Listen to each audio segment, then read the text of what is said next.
সাল্লাম অল্প কিছু লোকদেরকে নিয়ে প্রথমে ইসলামকে বিজয় করার জন্য, ইসলামকে বাস্তবায়ন করার জন্য তিনি যুদ্ধ করেছিলেন। বিশ্বনবীর সাথে যে কয়জন সাহাবী ছিল, অল্প কয়েকজন সাহাবী এমন বিশ্বনবীকে ভালোবাসতো আর আল্লাহর এমন প্রিয় বান্দা তারা হয়েছে, তারা চোখ দিয়ে দেখতে পারত নিশ্চিত তাদের বিজয়। যতই লোক আসুক, যতই কাফের আসুক, বিজয় তাদের হবে, এটা তারা বুঝতে পারছিল। তো যদিও আমরাও সংখ্যায় কম, কিন্তু আমরা আল্লাহর সৈনিক। কার সৈনিক? আপনারা কার সৈনিক? আল্লাহর সৈনিক। আমাদের জবান দিয়েছেন কে বলেন তো? জোরে বলেন, জবানের মালিক কে? জবানের মালিক যদি আল্লাহ হয়, তো আল্লাহর দেওয়া জবান দেয়া, মনে করেন এই দেখেন উদাহরণ, একটা জিনিস আপনাকে আমি দিছি, একটা জিনিস আপনাকে আমি দিছি, তো কিছুক্ষণ পরে ওই জিনিসটা যদি আমি চেয়ে নেই আপনার কাছে, আমি যেটা দিছি আপনাকে সেটা আমাকে ফেরত দেন, আপনার কি আরো কোনো কথা থাকবে? আল্লাহ তাআলা আপনাকে জবান দিয়েছেন, তো আল্লাহর দেওয়া জবান দিয়া আল্লাহর নাম জোরে নিতে প্রস্তুত আছেন না নাই? আল্লাহর দেওয়া জবান দিয়ে আল্লাহর নাম জোরে নিতে কৃপণতা অর্জন করলে হবে? আল্লাহর দেওয়া জবান দিয়ে যদি আল্লাহর নাম নিতে আপনার কষ্ট হয়, আপনার মনে কৃপণতা আসে, বুঝতে হবে আপনার কপাল খারাপ। কথা কোন ঠিক কিনা? সম্মানিত ভাইয়ের আমার, তাই আল্লাহর দেওয়া জবান দিয়ে আল্লাহর নাম যদি না নেন, আল্লাহ যদি বলে তোর জবান আমি লাথি দিয়ে বন্ধ করে দেব, কিচ্ছু করতে পারবেন? কারো ক্ষমতা আছে? আল্লাহর দেওয়া জবান আল্লাহ যদি কেড়ে নেয়, কেউ কিছু করতে পারবেন? দুনিয়ার সমস্ত লোক মিলা যদি যুদ্ধ করি, কি জবান ফিরে আনতে পারবেন? আল্লাহ বলতেছেন, আমার দেওয়া জবান দিয়ে আমার নাম নিবি না বান্দা, আমি তোর জবান বন্ধ করে দেব। মৃত্যুর সময় তোর মুখ দিয়ে একটা কথা উচ্চারণ হবে না। বাবাই জিজ্ঞেস করে, বাবা কি খাবা? কথা বলতে পারে না। আছে না? না এরকম হয় না? না হয় ভাইয়ের আমার। এজন্য আল্লাহর দেওয়া জবান দিয়ে আল্লাহর নাম জোরে নেব। এবার দেখবো আল্লাহর দেওয়া জবান দিয়ে আল্লাহর নাম কে কত জোরে নিতে পারেন, প্রমাণ হয়ে যাবে। বলেন আমার সাথে, নারে তাকবীর। হয় নাই? আরো একবার আওয়াজ দিতে হবে, নারে তাকবীর। মারহাবা, মাশাআল্লাহ, অনেক সুন্দর আওয়াজ হয়েছে, আলহামদুলিল্লাহ। আল্লাহ তুমি তাকায় দেখো, তোমার নগণ্য গোলাম বান্দাদেরকে নিয়ে আল্লাহ তোমার নাম একবার উচ্চারণ করেছি। ও রব্বুল আলামিন, তুমি দয়ার সাগর, তুমি বলেছো আল্লাহ, যে ব্যক্তি আমার নামটা উচ্চারণ করে, আমাকে একবার ডাক দেয়, ডাক দিতে দেরি, আমি আল্লাহ তার ডাকে সাড়া দিতে দেরি নাই। কোন সুবহানাল্লাহ। আল্লাহ তোমাকে ডাক দিয়েছি, আল্লাহ তুমি আমাদের উপরে তোমার রহমতের দৃষ্টি দিয়ে তাকায় দেখো। আমরা যারা এখানে বসেছি, কিসের আশায় বসেছি বলতে পারেন? আমরা নেকির আশায় বসেছি, গোনাহ মাপের আশায় বসেছি, পরকালে যেন একটু শান্তি পাই, এই শান্তির আশায় বসেছি। কথা বলেন ঠিক কিনা? আরো কোনো উদ্দেশ্য আছে নাকি? এইখানে দুই শ্রেণীর লোক আসে। কয় শ্রেণীর? একজন আসে গোনাহ মাপের আশায়, আল্লাহর ভয়ে, আর একজন আসে দেখি কোনো বাস দেওয়া যায় নাকি। কথা কোন ঠিক কিনা? সম্মানিত ভাইরা, আমরা এসেছি, আমরা এখানে বসেছি আল্লাহর কোরআনের কথা শোনার জন্য, কোরআনের মহব্বতে এসেছি। কথা বলেন ঠিক কিনা? বন্ধুরা আমার, এখনো যারা এখানে আসতে পারে নাই, বোঝা যায় যে তাদের ভিতরে কোরআনের মহব্বত নেই। হেদায়েত সবার জন্য আসবে না ভাই, হেদায়েত কি আল্লাহ সবাইকে দেবে? ভাইয়ের আমার, আমরা কোরআন শুনতে এসেছি। এই কোরআনটা এমন একটা কিতাব, এমন একটা বাণী, এই কোরআনের কোরআনকে যে শ্রবণ করার জন্য এসেছেন, কোরআনের মহব্বতে এসেছেন, পৃথিবীর সমস্ত কিছু আপনাকে ফাঁকি দেবে। আপনি যেটা শোনার জন্য এসেছেন, যে কোরআনের কাছে আসছেন কোরআনের মহব্বতে, এই কোরআন আপনাকে কখনো ফাঁকি দেবে না। সুবহানাল্লাহ বলবেন না? সম্মানিত ভাইরা, পৃথিবীতে যার পিছনে সময় ব্যয় করে, সেই আপনাকে কি করবে? আজ না হোক কাল ফাঁকি দেবে। নাই দুনিয়ায় নয় পরকালে আপনাকে ফাঁকি দেবে। সম্মানিত ভাইরা, ফর এক্সাম্পল একটা উদাহরণ দেব। এখানে অনেক লোক আছে, এমন মনে করেন, কেউ রাগ করবেন না, কোনো রাজনীতির সম্পর্কে বলতেছি না, আপনাদেরকে বলি, দেখেন, মনে করেন সিম্পল, আমরা অনেকে আওয়ামী লীগ করি। কথা বলেন ঠিক কিনা? তো এখন বলেন, আপনি পৃথিবীর মধ্যে এমন কোন লোককে দেখাইতে পারবেন, আমাদের বাংলাদেশে এমন কোন মানুষকে দেখাতে পারবেন, যেই লোক বলে দেবে যে কাল কিয়ামতের কঠিন মুসিবতে আমাদের নেত্রী হাসিনা আমাদেরকে জান্নাত নিয়ে যাবে? এরকম কেউ বলতে পারবে? মনে করেন বিএমপি করি, এখন কেউ বলতে পারবেন যে খালেদা আমাদেরকে জান্নাত নিয়ে যাবে? কেউ বলতে পারবেন? কেউ বলতে পারবেন না। চরমোনাই করি, চরমোনাইয়ের পীর সাহেব আমাদেরকে জান্নাত নিয়ে যাবে, এরকম কেউ বলতে পারবেন? যেই দলই করেন না কেন, কেউ আপনাকে সুপারিশ করে জান্নাতে নিয়ে যেতে পারবে না। পারবে? এই যে আমাদের ভারত পার্শ্ববর্তী দেশ, ভারতের মোদি মনে হয় আপনাদের জান্নাত নেবে, নেবে? তারপর ওই যে ডোনাল্ড ট্রাম্প, এরা জান্নাত দিয়ে যাবে আপনাদের? কেউ নেবে না। কিন্তু আল্লাহ বলতেছেন, আমি এমন একটা কিতাব, এমন একটা গ্রন্থ বাংলার জমিনে প্রেরণ করেছি, এই কিতাবের কাছে যদি কেউ আত্মসমর্পণ করতে পারে, এই কিতাবের কাছে যদি কেউ আসতে পারে, এই কিতাবের একটা দল আছে, এই দলটা যদি কেউ করতে পারে, আল্লাহ বলতেছেন আমার কিতাব এমন ভাবে ওই ব্যক্তিকে কিয়ামতের ময়দানে আমি আল্লাহর কাছে সুপারিশ করবে, ও আল্লাহ, তোমার এই বান্দা দুনিয়াতে গিয়ে আমার পথে, আমি যেই পথ অবলম্বন করে আপনার জান্নাতি মানুষ হওয়ার জন্য যেটা আমার ভিতরে লিপিবদ্ধ করে দিয়েছেন, আল্লাহ আপনার এই বান্দা এই পথকে অবলম্বন করে আপনার জান্নাতি হয়েছে, আমাকে পরিচালনা করার জন্য, আমাকে জাহের করার জন্য, আমাকে প্রকাশ করার জন্য এই ব্যক্তি দাঁড়ে দাঁড়ে মার খেয়েছে, এই ব্যক্তি কত নির্যাতিত, কত অপমানিত হয়েছে, তারপরেও একটা ইঞ্চির জন্য, একটা সেকেন্ডের জন্য এই ব্যক্তি আমার দাওয়াত দেওয়া বন্ধ করে নাই, করে নাই, করে নাই। আল্লাহ এই বান্দাকে তুমি জান্নাত দিয়ে দাও, এই বান্দাকে তুমি জান্নাত দিয়ে দাও। কোরআন সুপারিশ করবে, জোরে কোন সুবহানাল্লাহ। তাইলে পৃথিবীর সবাই আপনাকে ফাঁকি দেবে, কিন্তু এই কিতাব আপনাকে ফাঁকি দেবে না। সম্মানিত ভাইরা, তাইলে এই কিতাবের কাছে আমাদের আসা দরকার আছে না নাই? জোরে বলেন, আছে না নাই? সম্মানিত ভাইরা, তাইলে এই কিতাবের মজে খালে মনে করেন কিতাব শুনলেই হবে না, কোরআন শুনলেই হবে না, হেদায়েতের নিয়তে শুনতে হবে। এইখানে আসি বসতে হবে, শুনতে হবে যে আসলে কোরআন আমাদেরকে কি বলে, কোরআন থেকে দেখি ভালো কিছু শেখা যায় নাকি, এই নিয়তে আসতে হবে, এই নিয়তে শুনতে হবে। তাইলে কোরআন আপনাকে সুপারিশ করবে। আর যদি নিয়ত এটা না থাকে তাইলে হবে না। আপনারা কি কোরআন শোনেন? সবচেয়ে কোরআন বেশি শুনেছিল আবু জেহেল। হেদায়েত আছে ওর কপালে? হেদায়েত আছে? আবু জেহেল হেদায়েত পাইছে? পায় নাই। তাইলে ও শুনছে ঠিকই, কিন্তু হেদায়েতের নিয়তে শুনে নাই। কথা বলেন ঠিক কিনা? সম্মানিত ভাইয়েরা, তাইলে আমরা কোরআনুল কারীম থেকে প্রথমে আমি একটি আয়াতে কারিমা তেলাওয়াত করেছি। এই আয়াতে কারিমার প্রেক্ষিপটে অল্প কিছু কথা বলে আমার সংক্ষিপ্ত বক্তব্য আমি শেষ করব। আল্লাহ পাক রব্বুল আলামিন আমার জবান থেকে, তার এই নগণ্য বান্দার গোলাম থেকে আল্লাহ এমন কিছু কথা বের করে দিক, যেই কথাগুলো আমাদের সকলের জন্য নাজাতের উসিলা হয়ে যায়। সকলে আমার জন্য একটু দোয়া করেন, সকলে পড়েন আল্লাহুম্মা আমিন। সম্মানিত ভাইয়েরা আমার, আমি কোরআনুল কারীম থেকে যে আয়াতে কারিমা তেলাওয়াত করেছি, এই আয়াতের মধ্যে আল্লাহ রব্বুল আলামিন কি বলতেছেন এটা আপনাদেরকে এই মুহূর্তে আমি জানিয়ে দেব। আল্লাহ রব্বুল আলামিন কোরআনুল কারীমের মধ্যে বললেন, শাহরু রমাদানাল্লাযী উনজিলা ফীহিল কুরআনু হুদাল লিন্নাসি ওয়া বাইয়িনাতিন মিনাল হুদা ওয়াল ফুরকান। আল্লাহ রব্বুল আলামিন বললেন, ও বান্দা শোনো, আমি এমন একটা কিতাব পৃথিবীর মধ্যে নাজিল করে দিয়েছি। এই কিতাবটা নাজিল করেছি রমজান মাসে। এই কোরআনকে আমি রমজান মাসে নাজিল করে দিয়েছি। কেন এই কোরআনকে নাজিল করলাম? যাতে করে আমি যে আদর করে, আমি যে মোহাব্বত করে, আমি যে ভালোবেসে পৃথিবীতে আমার বান্দা তৈরি করেছি, আমার বান্দাগুলো শয়তানের ধোঁকায় পড়ে, আমার বান্দাগুলো শয়তানের ওয়াসওয়াসায় পড়ে গুনার কাজ করবে, পথ ভুলে যাবে। আমার বান্দারা যেন পথ ভুলে না যায়, আমার বান্দারা যেন গোমরাহি হয়ে না যায়, আমার বান্দারা যেন জাহান্নামের পথে চলে না যায়। কারণ আমি আল্লাহ রব্বুল আলামিন অত্যন্ত মায়া করে, ভালোবেসে, মোহব্বত করে আমার বান্দাকে তৈরি করেছি। বান্দা যাতে পথ ভুলে গুনাহের পথে না যায়, সঠিক পথ প্রদর্শনের জন্য আমি আল্লাহ রব্বুল আলামিন মুত্তাকিন বান্দাদের জন্য আমি আল্লাহ এই কিতাবকে নাজিল করে দিয়েছি। কোন সুবহানাল্লাহ।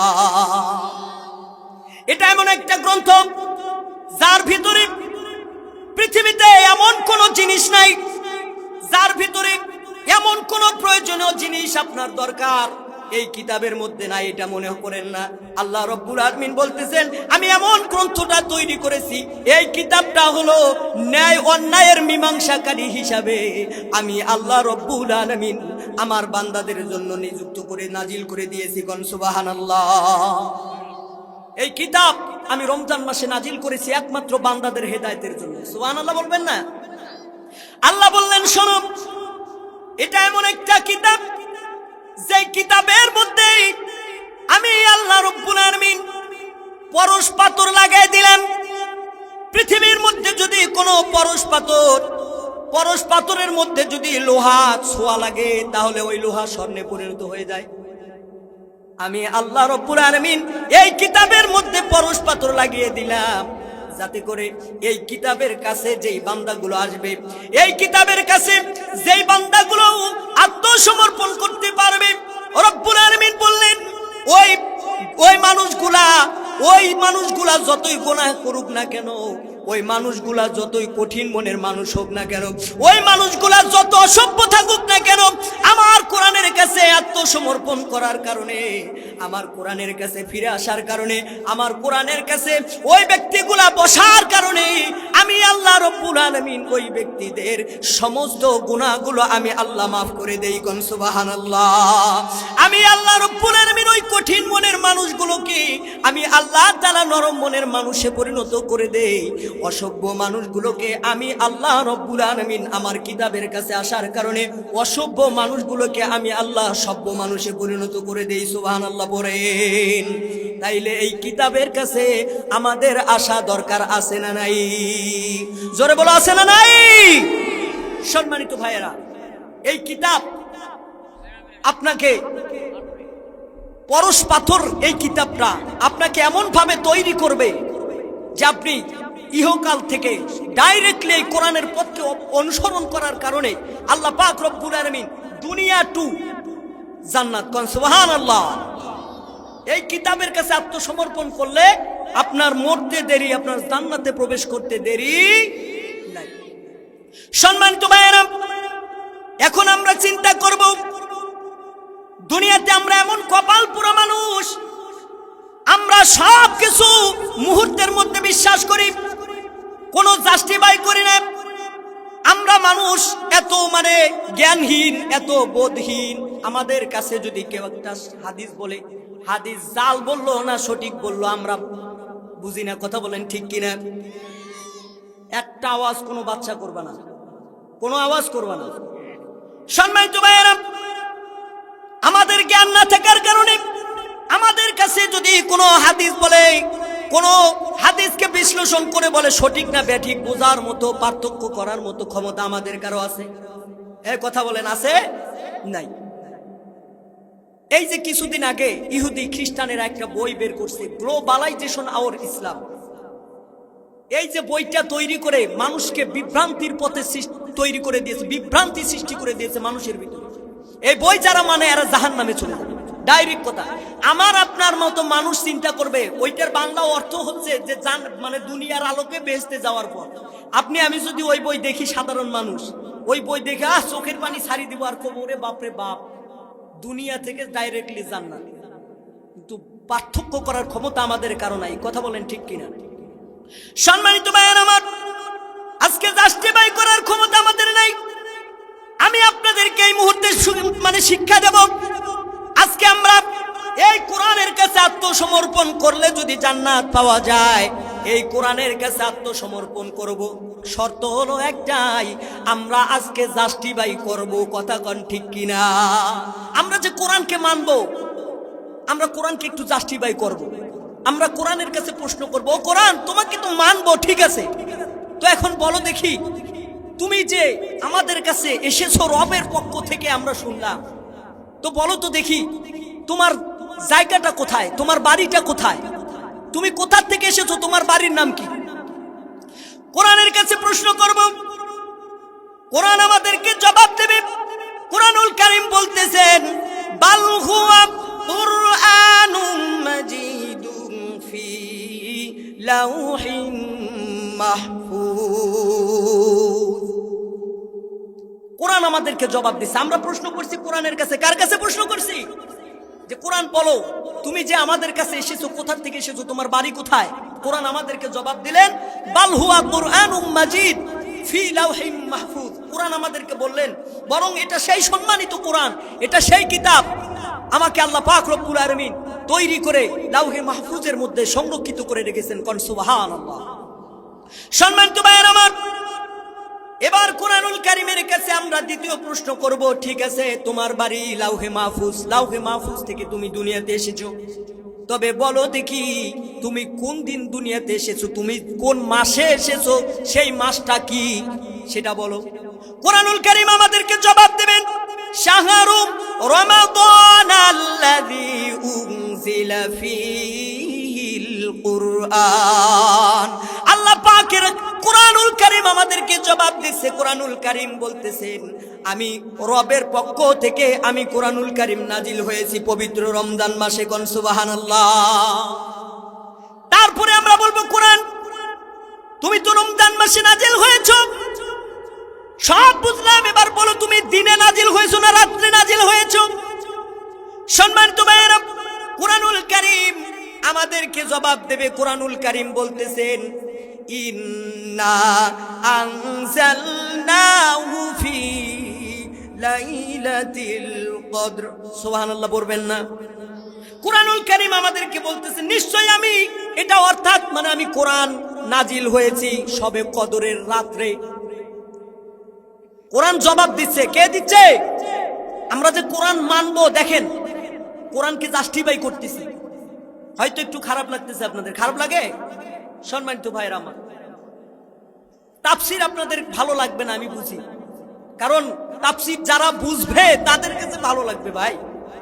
এখানে যদি একটু কিসরা কাহিনী হয়, গান হয়, গজল হয়, স্টেজে মনে করেন যে একেবারে ইয়ার দুর্নাম অর দুর্নাম করা যায়, তখন ভালো লাগবে। আমি তাফসীর করতেছি কোরআন থেকে, কোরআনকে আমরা যে মানবো তো কোরআনকে জাস্টিফাই করতেছি, যারা বুঝবেন তাদের কাছে ভালো লাগবে। সম্মানিত ভাইয়েরা আমার, কোরআনুল কারীমকে প্রশ্ন করলাম, কোরআনুল কারীম সব বুঝলাম, তুমি যে রাত্রে নাজিল হয়েছো বান্দাদের হেদায়েতের জন্য নাজিল হয়েছো বুঝেছি, এবার কোরআন বলো দেখি তোমার মধ্যে কোনো ভুল আছে নাকি, কোনো ত্রুটি আছে নাকি, কোনো সন্দেহ আছে নাকি। কোরআনুল কারীম আমাদেরকে সুন্দরভাবে জবাব দিচ্ছেন, যালিকাল কিতাবু লা রাইবা ফীহি হুদাল লিল মুত্তাকিন। কোরআনুল কারীম আমাদেরকে বলতেছেন যে আমি এমন একটা গ্রন্থ, এমন একটা বই, আমার ভিতরে কোনো ভুল নাই, কোনো সন্দেহ নাই, কোনো ত্রুটি নাই, আমি মুত্তাকিনদের জন্য নাজিল হয়েছি। কোন সুবহানাল্লাহ। তো এবার প্রশ্ন করব, বলো কোরআন আমি সব বুঝেছি, তবে তুমি বলো দেখি আমি যে তোমাকে মানবো, তুমি যে দুনিয়াতে এসেছো আমাদের জন্য, বান্দাদের জন্য, তবে আমাদেরকে কি শিক্ষা দেওয়ার জন্য তুমি দুনিয়া। কোরআনুল কারীম আমাদেরকে জবাব দেয়, মা খালাকতুল জিন্না ওয়াল ইনসা ইল্লা লিয়াবুদুন। কোরআন আমাদেরকে বলে যে আমি আল্লাহ পাক রব্বুল আলামিন কোরআনুল কারীমে আমার মধ্যে, কোরআন বলতেছে আমার মধ্যে বলে দিয়েছেন যে আমি পৃথিবীর জমিনে জিন এবং ইনসানকে সৃষ্টি করেছি একমাত্র আমার গোলামি করার জন্য, আমার দাসত্ব স্বীকার করার জন্য। আমি ছাড়া, আমার আল্লাহ ছাড়া কোনো মাবুদ নাই, কোনো ইলাহ নাই, কোনো আইনদাতা নাই, কোনো বিধানদাতা নাই। কোন সুবহানাল্লাহ। একমাত্র তারই গোলামি করার জন্য, তারই দাসত্ব করার জন্য এই কোরআন আমাদের কাছে এসেছে, এটা শিক্ষা দেওয়ার জন্য। সুবহানাল্লাহ পড়বেন না? সম্মানিত ভাইরা, তাইলে আমরা মানুষ, আমাদের আর জিনদেরকে তৈরি করা হয়েছে মাবুদের গোলামি করার জন্য, দাসত্ব করার জন্য। আর সেই মানুষ একমাত্র আল্লাহর এই এত সুন্দর গ্রন্থকে বাদ দিয়ে, এই কোরআনের আইনকে বাদ দিয়ে মানুষের তৈরি আইনের পিছনে দৌড়াচ্ছে। কথা বলেন, কথা ঠিক কিনা? সম্মানিত ভাইরা, তাইলে এই মানুষের মতো কপাল পর, ওই যে কয় ছাগল মনে করেন ট্রাকে তুলতে যায়, তো এই ছাগল আর ট্রাকে ওঠে না, ছাগল আর ট্রাকে ওঠে না, ছাগল খুঁটি করে টাই না ট্রাকে তোলে। ছাগলের জ্ঞান নাই। কথা বলেন ঠিক কিনা? সারি দিয়ে যদি কনে ওই পরের খেতে যাবি না, ছাগল কি শুনবে?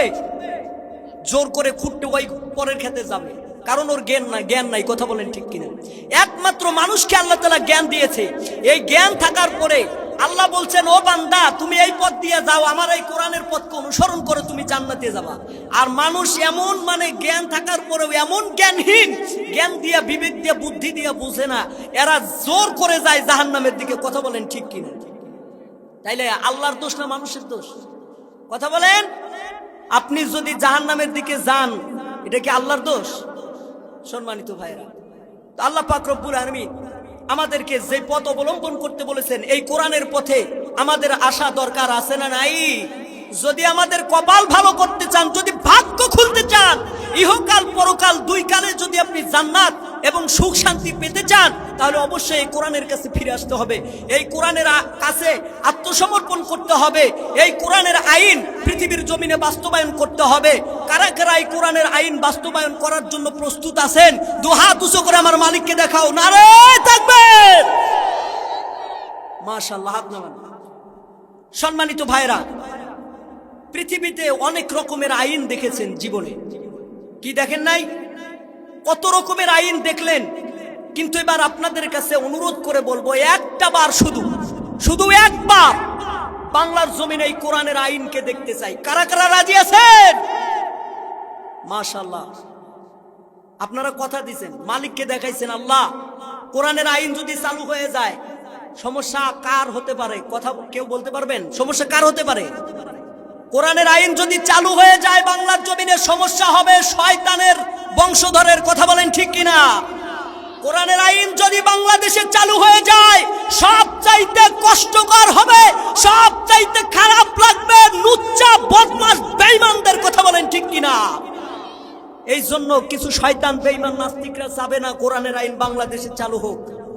যেহেতু আমরা, আল্লাহ তাআলা আমাদেরকে অত্যন্ত মায়া করে, ভালোবেসে, মহব্বত করে আমাদেরকে ফিরায় নিয়ে আসছে গোমরাহির পথ থেকে, দুনিয়ার নারী নেতৃত্ব থেকে আল্লাহ হেফাজত করেছে।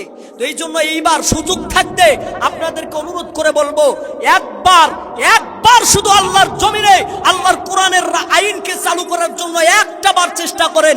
আল্লাহ পাকের হাবিব সাল্লাল্লাহু আলাইহি সাল্লাম বলেছেন, মান করা আল কোরআন ফাস্তাজহারাহু, যদি কোনো ব্যক্তি পৃথিবীর জমিনে আমার কোরআনকে বাস্তবায়ন করার জন্য যারা চেষ্টা চালাবে, জাহের করার জন্য যারা চেষ্টা চালাবে, ওয়া হাল্লা হালালাহু, এবং এর হালালকে হালাল জেনে আঁকড়িয়ে ধরবে, ওয়া হাররা হারামাহু, এবং হারামকে হারাম জেনে তা বরদাস্ত করবে, ফাআদখুলাহুল্লাহুল জান্নাহ। এমন কোন আলেম থাকলে বলেন দেখি, ফাআদখুলা এখানে শব্দটা কেন বলা হয়েছে? আল্লাহ বললেন যে ওই ব্যক্তিকে আমি আল্লাহ দুনিয়ার থাকতেই জান্নাত দিয়ে দিয়েছি। কোন সুবহানাল্লাহ। জান্নাত আল্লাহ দিয়েই দিয়েছে। যদি এই কোরআনের আইনকে বাস্তবায়ন করার জন্য যদি চেষ্টা চালাইতে পারেন, আল্লাহ তাআলা বলতেছেন, শোনো, এই কোরআনকে বাস্তবায়ন করতে গিয়ে, এই কোরআনের আইনকে চালু করতে গিয়ে যদি তোমাদের যুদ্ধ করা লাগে, এই কোরআনের আইনকে চালু করতে গিয়ে যদি তোমাদের জীবন দেওয়া লাগে, এই কোরআনের আইনকে চালু করার জন্য যদি তোমাদের রক্ত দেওয়া লাগে, তোমরা প্রস্তুত থাকো, কারণ আমি আল্লাহ রাব্বুল আলামিন বললাম, ও বান্দা, তোমার জীবন দিতে দেরি, জান্নাতে পৌঁছাইতে দেরি নাই। কোন সুবহানাল্লাহ। সম্মানিত ভাইয়েরা আমার, আল্লাহ রাব্বুল আলামিন বলতেছেন, আমার কোরআনকে প্রকাশ করার জন্য, আমার কোরআনকে মানুষের দ্বারে পৌঁছে দেওয়ার জন্য, আমার কোরআনের আইনকে চালু করার জন্য যারা জীবন দিবে, যারা যুদ্ধ করবে, যারা রাজপথে নেমে আসবে, যারা অত্যাচার সহ্য করবে, যারা লাঞ্ছিত হবে, অপমানিত হবে, আল্লাহ রাব্বুল আলামিন বলতেছেন, শোনো, তোমাদের জন্য আমি আল্লাহ রাব্বুল আলামিন একটা জিনিসের ব্যবস্থা করছি। যেই জিনিসটা হলো যে আল্লাহ বললেন, এই দুনিয়া তোমার পর, এই দুনিয়া, এই চোখ খালি পার হইতে দেরি, পরবর্তী জীবনে যাওয়ার সঙ্গে সঙ্গে আল্লাহ রাব্বুল আলামিন বললেন, তোমার জন্য জান্নাত। আল্লাহ বলতেছেন, এই কোরআনের আইন চালু করতে গিয়ে যদি তোমরা কষ্ট সহ্য করো, যদি তোমরা অপমানিত হও, যদি তোমরা লাঞ্ছিত হও, তো তোমরা শুনে রেখো, এই দুনিয়ার অপমান নয়, দুনিয়ার লাঞ্ছনা তোমার লাঞ্ছনা নয়। আল্লাহ পাক বলতেছেন, তোমার জন্য অত্যন্ত সম্মান অপেক্ষা করতেছে। কোন সুবহানাল্লাহ। সম্মানিত ভাইয়েরা, আমি আর্মি ভাইদেরকে বলবো, আমি সেনাবাহিনীর ভাইদেরকে বলবো, আমি পুলিশদেরকে বলবো, আমি র্যাবদেরকে বলবো, তোমাদের অনুরোধ করে বলি, একটা বারের জন্য আমরা তোমাদের প্রত্যাশায় আমরা যে সিস্টেমগুলো দেখলাম, তোমাদের আল্লাহ পাক রব্বুল আলামিন দ্বীন প্রচারের জন্য তোমাদেরকে যেভাবে আল্লাহ দায়িত্ব দিয়েছে, দুনিয়ার রাহাবারির দায়িত্ব দিয়েছে, এই বাংলাদেশের হেফাজতের দায়িত্ব তোমাদের হাতে তুলে দিয়েছে। তাই তোমাদের পায়ে হাত দিয়ে বলবো, আমি সরকারি কর্মচারী সকল ভাইদের পায়ে হাত দিয়ে বলবো, স্কুল কলেজ ভার্সিটির সকল ছাত্র ভাইদের পায়ে হাত দিয়ে বলবো, আমি সকল আলেমদের পায়ে হাত দিয়ে বলবো, এই বাংলার জমিনে তোমরা যেভাবে শান্তি নিয়ে এসেছো, আমি তোমাদেরকে আরো একবার আমি তোমাদেরকে অনুরোধ করে বলবো, আর একটা বারের জন্য শুধু কোরআনের আইনকে চালু করে দাও। একটা বারের জন্য কোরআনের আইন দেখতে চাই। আমি তোমাদের অনুরোধ করে বলি, কারণ হচ্ছে এই বাংলার জমিনে কত রকমের মানুষ, কত অসহায় ভুগতেছে, কত মানুষগুলো কত লাঞ্ছিত হচ্ছে, কত অভাবগ্রস্ত মানুষ কত কষ্ট পাচ্ছে, কত বাংলার জমিনে আল্লাহর আইন না থাকার কারণে কোরআনকে অপমান করা হচ্ছে, আল্লাহর জমিনে আল্লাহর কোরআনের আইন না থাকার কারণে আলেম উলামাদেরকে অপমান করা হচ্ছে। তোমাদেরকে পায়ে হাত দিয়ে বলবো, একটা বারের জন্য তোমরা এই চেষ্টা চালাও, তোমরা একটা বারের জন্য কোরআনের আইনকে এনে দাও। আমরা তোমাদের কাছে অনুরোধ করব, কারণ আমরা চেষ্টা করলে পারতেও পারি, নাও পারি, কথা বলেন ঠিক কিনা? কিন্তু যদি প্রশাসনের ভাইরা যদি চেষ্টা করে, পারবেন কিনা? পারবে কিনা? এই জন্য প্রশাসন ভাইদেরকে বলবো, অনুরোধ আপনাদেরকে একটা বারের জন্য, আপনারা যে পারফরমেন্স দেখিয়েছেন, আপনাদের কারণে আজকে আমরা শান্তিমতো ভাবে কয়টা ভাত খাইতে পারতেছি, কয়টা কোরআনের কথা বলতে পারি, কথা বলেন ঠিক কিনা? একটা সময় ছিল কোরআনের কথা আমরা বলতে পারি নাই, খুব কষ্ট হয়েছে। দুইজন হাফেজ এক জায়গায়, দুইজন আলেম এক জায়গায় কথা বলতে পারতো না, কথা বলেন ঠিক কিনা? কি ভয় পান? সম্মানিত ভাইয়েরা, আল্লাহ পাক রব্বুল আলামিন যেহেতু আমাদেরকে ফিরে নিয়ে এসেছে, আমরা এই যে মনে করেন আসতে সময় এক মুরব্বী চাচাকে বললাম, চাচা চলেন একটু কোরআন মাহফিল হচ্ছে ওখানে যাই। চাচা কি বললো জানেন? আরে বাবা, মাহফিলে যাই আর কি করি, কারণ ওখানে গেলে তো শুধু খালি রাজনীতির কথা, দুনিয়াবি কথা। আরে ভাই, আল্লাহর কোরআনের অধিকাংশই রাজনীতি নিয়ে কথা, কারণ আল্লাহর দুনিয়া আল্লাহর কোরআনের আইন চালু হলেই তো ইসলাম প্রচার হবে, কথা বলেন ঠিক কিনা? এই কথা বলার দরকার আছে না নাই? এই কথা যদি আপনারা না বলতে দেন, আজকে যদি এটা চুপ করে থাকেন, এভাবে যদি চুপ করে থাকেন, তাহলে আজীবনেও এই জাতিকে ইসলামের পথে ফিরে নিয়ে আসা সম্ভব নয়। সম্মানিত ভাইরা, হতে পারে এই কোরআনের আইনকে চালু করতে গিয়ে অনেক আর্মি ভাইদের মনে করেন স্ত্রীদের দেখা গেল একটু টাকার মনে করেন কম হতে পারে, একটু বেতন কম হতে পারে, কষ্ট হতে পারে, কারণ মনে করেন অনেক পুলিশ ভাইদের স্ত্রীদের একটু কম খরচে চলতে হবে, কষ্ট করতে হবে। আপনাদেরকে অনুরোধ করে বলি, ইসলামের জন্য, দিনের জন্য একটু শুধু স্যাক্রিফাইস করেন, একটু কষ্ট করেন, কারণ এই দুনিয়ায় তো আসছি আমরা কষ্টের জন্য, কথা বলেন ঠিক কিনা? একটু কষ্ট করেন, দেখবেন আপনার জন্য শান্তি অপেক্ষা করতেছে। আপনার মরতে দেরি, জান্নাতের নাজ নিয়ামত পাইতে আপনার দেরি নেই। কোন সুবহানাল্লাহ। সম্মানিত ভাইয়েরা আমার, একজন অভাবী মানুষ মাত্র কয়েক হাজার টাকা রিক্সা চালানোর পরে কয়েক হাজার টাকা জড়ো করতে পারে, অটো চালানোর পরে কয়েক হাজার টাকা জড়ো করতে পারে। আমার ভাইরা, আমার বন্ধুগণ, আমি ওই সমস্ত বড়লোক ভাইদেরকে বলতে চাই, অল্প কিছু টাকা দিয়ে যদি তারা আরাম আয়েশের মধ্যে থাকতে পারে, তাহলে আপনি এত টাকা পয়সা 30-40 হাজার টাকা বেতনের চাকরি করেন, তাহলে আপনার ফ্যামিলি কেন সুখে থাকতে পারে না?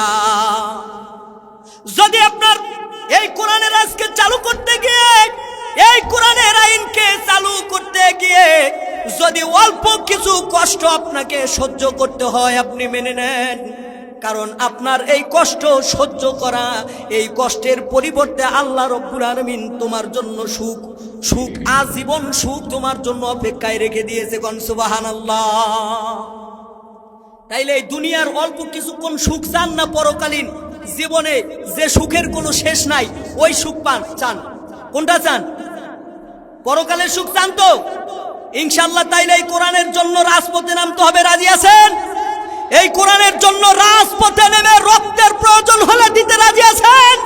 এই কোরআনের জন্য যদি ফাঁসির মঞ্চে ঝুলতে হয়, রাজি আছেন? এই কোরআনের জন্য যদি আপনাদেরকে অত্যাচার সহ্য করতে হয়, রাজি আছেন? ইনশাআল্লাহ।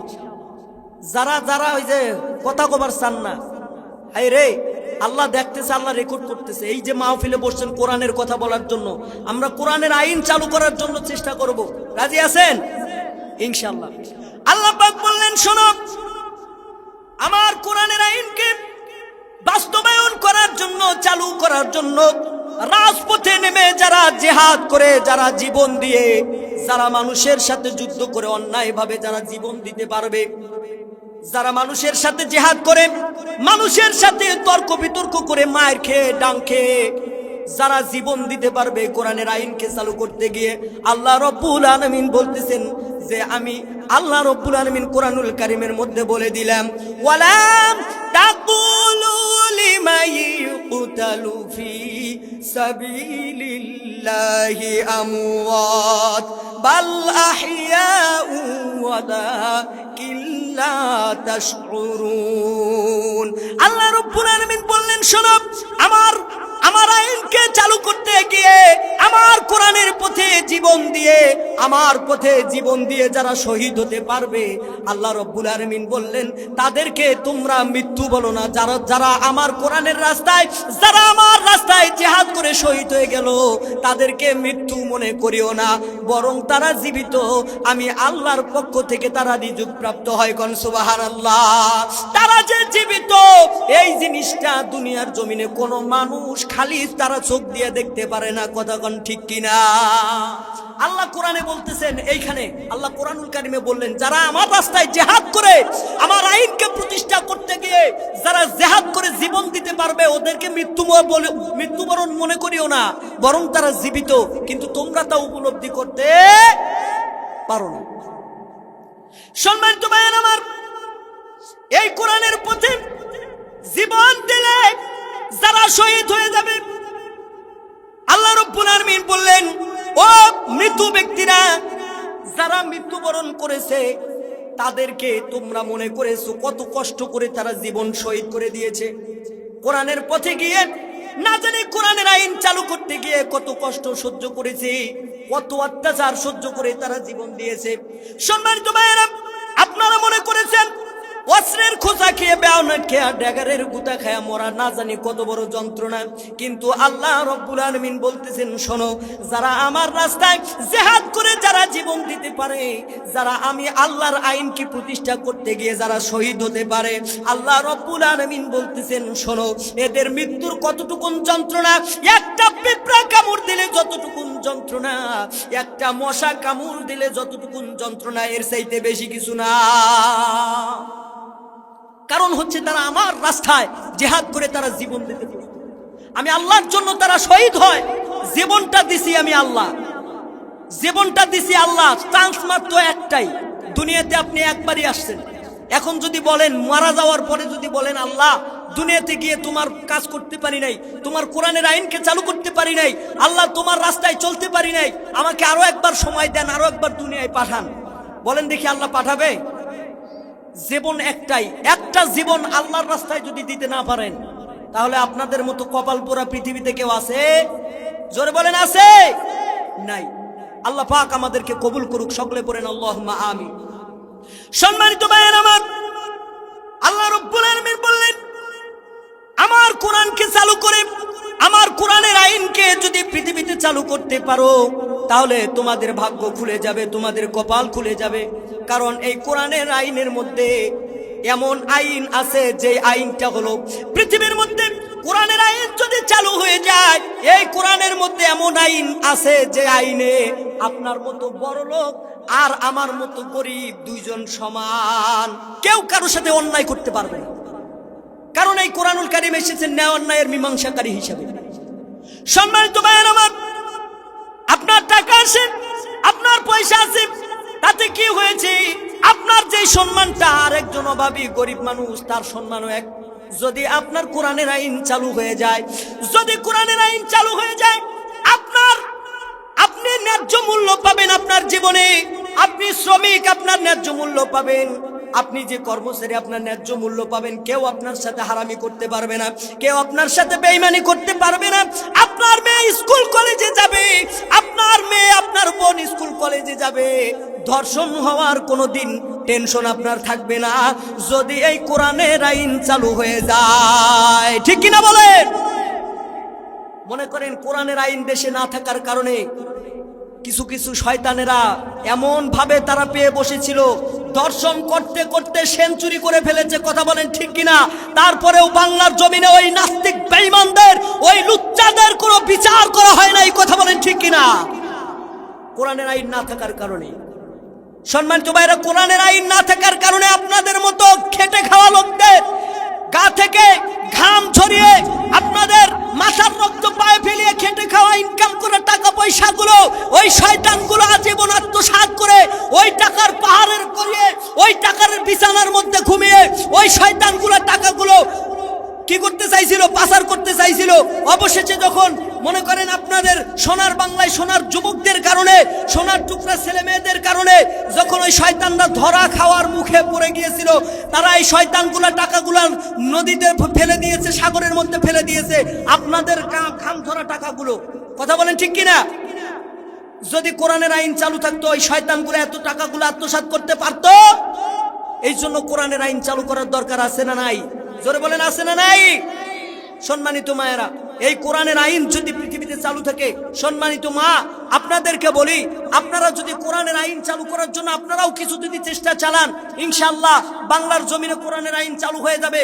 কারণ বিশ্বনবীর সাথে এই আল্লাহর আইনকে চালু করতে গিয়ে সেই সময় মহিলারাও যুদ্ধে অংশগ্রহণ করেছিল, অনেক হাদিসে অনেক প্রমাণ আছে।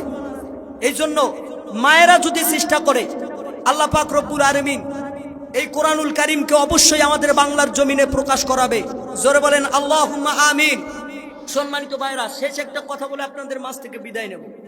এই কোরআনের আইন যদি চালু হয়ে যায় তাহলে আমাদের লাভ হবে কোনটা? এক নাম্বার যে লাভটা হবে আমাদের, সেটা হচ্ছে আমরা মানুষেরা আমাদের ন্যায্য মূল্য পাবো, আমাদের সম্মান ফিরে পাবো, আমাদেরই ভালো হবে। কাদের ভালো হবে?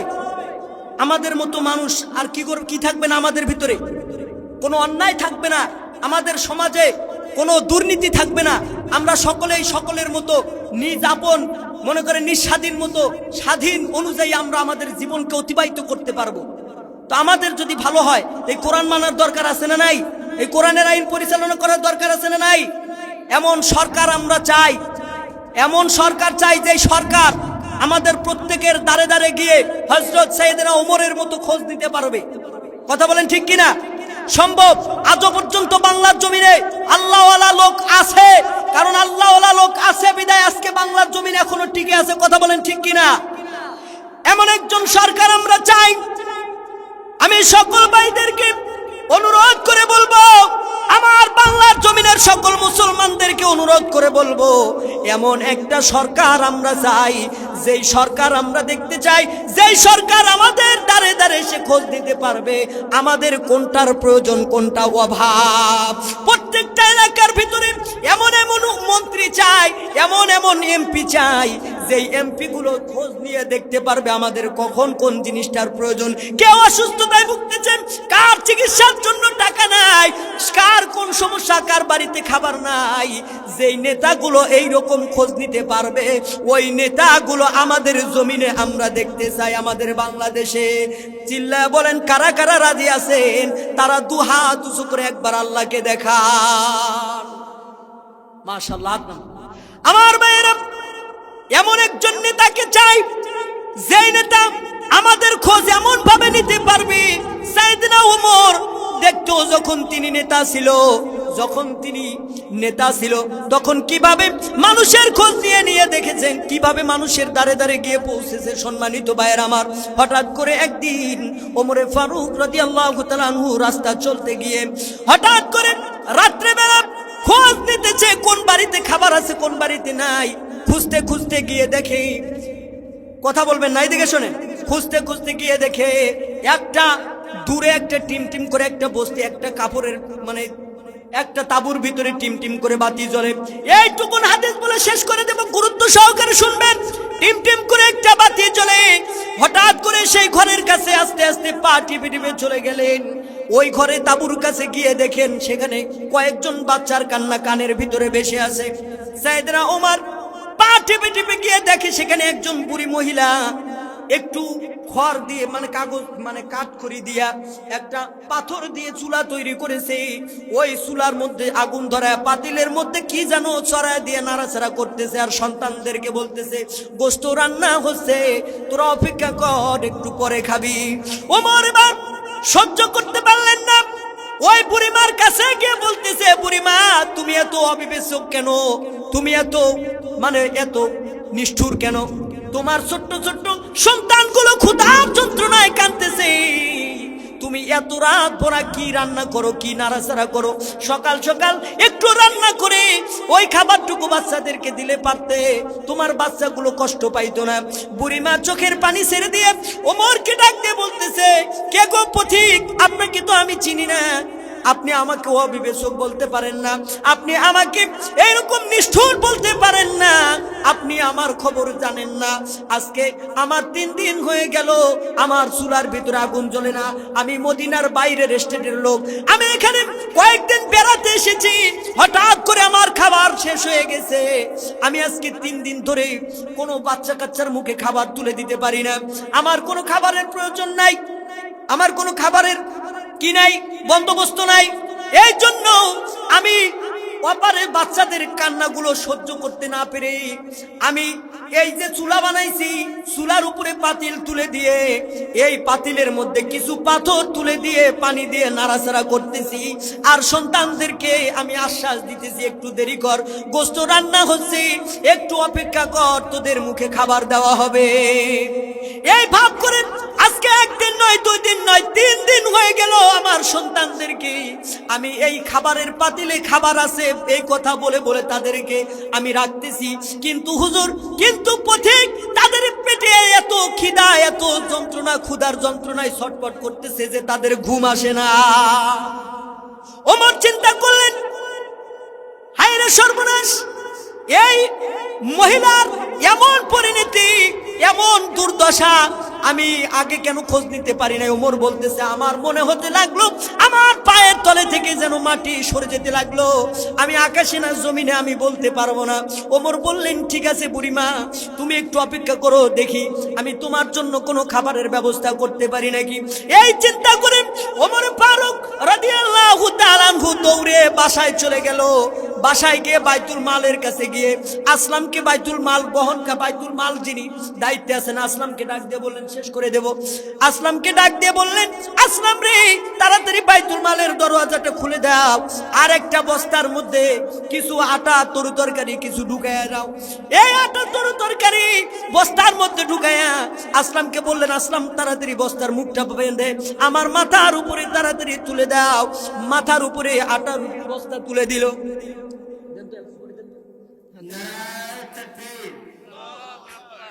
বাইতুল মাল বহনকারী তো আমি আসলাম আছি, আপনি খামুখা কেন আপনি বহন করতে যাবেন? হযরত সাইয়েদনা ওমর রাদিয়াল্লাহু তাআলা আনহু বললেন, আসলাম রে, আমি যেই দৃশ্যটা দেখে এসেছি, আমি যেই দৃশ্যটা আমার চোখ দিয়ে দেখে এসেছি, আমি এই মদিনার সম্রাট হওয়ার পরে আমার রাজ্যের ভিতরে আমি এমন কোন রাত কাউরে খোঁজ না নিয়ে কোনোদিন ঘুমাই নাই। আমি এমন কোন রাত কারো বাড়িতে না গিয়ে কারো দুর্দশা অবস্থা খোঁজ খবর না নিয়ে আমি কোনোদিন ঘুমাই নাই। আমি সাইয়েদনা ওমর আজকে যে দৃশ্যটা দেখে এসেছি, আমার চোখের সামনে আমার দৃশ্য দেখে আসার পরে আমি চিন্তা করেছি, আমার এই দুর্দশা যদি দূর করতে হয়, তাহলে আমি কিয়ামতের ময়দানে এই অবস্থার জন্য যদি আল্লাহ আমাকে দায়ী করে, আসামির কাঠগড়ায় যদি আমাকে দাঁড় করায়, তাহলে আমার অবস্থাটা কি হবে? এই জন্য আমার মাথার উপরে আমার বোঝাটা তুলে দাও, কারণ আমার দুঃখের বোঝা, আমার পাপের বোঝা আমি নিজে বহন করতে চাই। এই রকম নেতা আমাদের জমিনে দরকার আছে না নাই? মহিলা প্যান্ডেলে জায়গা হচ্ছে না, আমি ভলান্টিয়ার ভাইদেরকে বলবো একটু ব্যবস্থা করে দেন তো তাড়াতাড়ি, খুব দ্রুত। সম্মানিত ভাইরা, আমি শেষ করব। এই জন্য দ্রুত কি করলেন, ওমরে ফারুক আটা রুটির বস্তাটা নিয়ে গিয়ে বুড়িমার কাছে গিয়ে বুড়িমাকে বললেন, তাড়াতাড়ি এই বস্তাটা খোলো। খোলার পরে সেখান থেকে কিছু আটা রুটি, মানে আটা দিয়ে রুটি তৈরি করা শুরু করলেন। তারপরে ওমর ফারুক নিজে তরকারিগুলো কুটে দিলেন। বুড়িমার কাছে সহযোগিতা করে দ্রুত রান্না শেষ করে ওমর ফারুক রাদিয়াল্লাহু তাআলা এবার নিজে বাচ্চাদেরকে টেনে তুললেন। 2 কাঁধে 2 কোলের মধ্যে বসায়া সাইয়েদনা ওমর নিজে রুটিগুলো ছিঁড়ে ছিঁড়ে নিজে তরকারি ভরায় ভরায় বাচ্চাদের মুখের মধ্যে খাবারগুলো তুলে দিচ্ছে। সুবহানাল্লাহ বলবেন না? সম্মানিত ভাইয়ের আমার, বাচ্চাগুলো মুখের মধ্যে রুটি তুলে দেওয়ার পরে এবার ওই বুড়িমা দেখতেছে, আমি লক্ষ্য করে দেখলাম যে লোকটির চোখ দিয়ে পানি পড়ে পড়ে পড়ে দাড়ি মুবারক গুলো ভিজে যেতে লাগলো। জিজ্ঞাসা করা হলো, হুজুর আপনি কেন কাঁদেন? আপনার চোখে কেন পানি আসলো? তিনি বললেন, শোনেন, আপনার এই দুর্দশার অবস্থা আজকে 3 দিন হয়ে গেল, আমি কেন খোঁজ নেই নাই? আমি কেন আপনার কাছে আরো আগে আসলাম না? আমি যদি আগে আসতাম তাহলে এই দুর্দশা আপনাদের হতো না। যাই হোক, আপনি কালকে আপনি যাবেন, জোহরের আগে চলে যাবেন কোথায়? ওমরের দরবারে। সেখানে গিয়ে আমি ওমরকে বলে অনেক কিছুর ব্যবস্থা করে দেব, খাবারের ব্যবস্থা করে দেব। বুড়িমা ডাকতে বললেন, আপনার যে দৃশ্যটা আজকে আমি দেখলাম, আপনার যে অবস্থাটা আমি আজকে দেখলাম, আজকে যদি আমার মনে হতে লাগলো আজকে মদিনার সম্রাট হযরত ওমর না হয়ে যদি আপনার মতো লোক হতো, তাহলে আজকে এই মদিনার অবস্থাটা পাল্টে যেত, তাহলে আর এইরকম কষ্টর কারো হতো না। বললেন, ঠিক আছে, আপনি যায়েন কালকে। গিয়ে দেখে ওইখানে সবার চোখ আড়াল পার হয়ে গিয়ে দেখে সেই মনে করেন সিংহাসনের মধ্যে বসে আছে। কালকে রাত্রে যেই লোকটা দেখলাম ওই লোকটা ওখানে বসে আছে।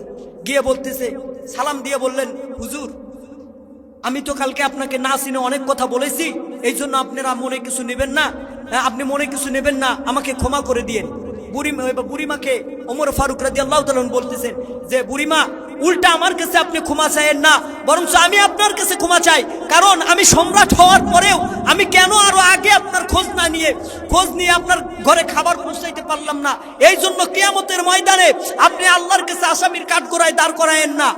বুড়িমার কাছে বলে সে ক্ষমা চাইলেন। চাওয়ার পরে বুড়িমা বললেন যে, ঠিক আছে, ইনশাল্লাহ আজকে আমার কপাল খুলে গেল যে আপনার মতো সম্রাটের সাথে দেখা হলো।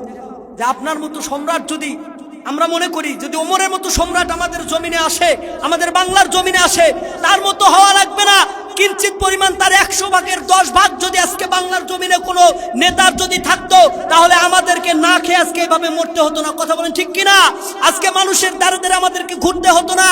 আজকে আমাদেরকে মনে করেন যে কামলা কিষানি খাটিয়াও আমাদের গায়ের ঘাম ফেলিয়ে আমরা অর্থ ন্যায্য মূল্য পাই না। কথা বলেন ঠিক কিনা? তো আল্লাহ পাক রব্বুল আলামিন আমাদের দেশে এমন একজন সরকার এনে দিক যেন আল্লাহ তাআলা আমাদের কপাল খুলে দেন, আল্লাহ যেন কবুল করেন। সকলে পড়ি আল্লাহুম্মা আমিন। এই বলে আমার সংক্ষিপ্ত মুক্তাসার বক্তব্য শেষ করছি। আসসালামু আলাইকুম ওয়া রাহমাতুল্লাহি ওয়া বারাকাতুহু।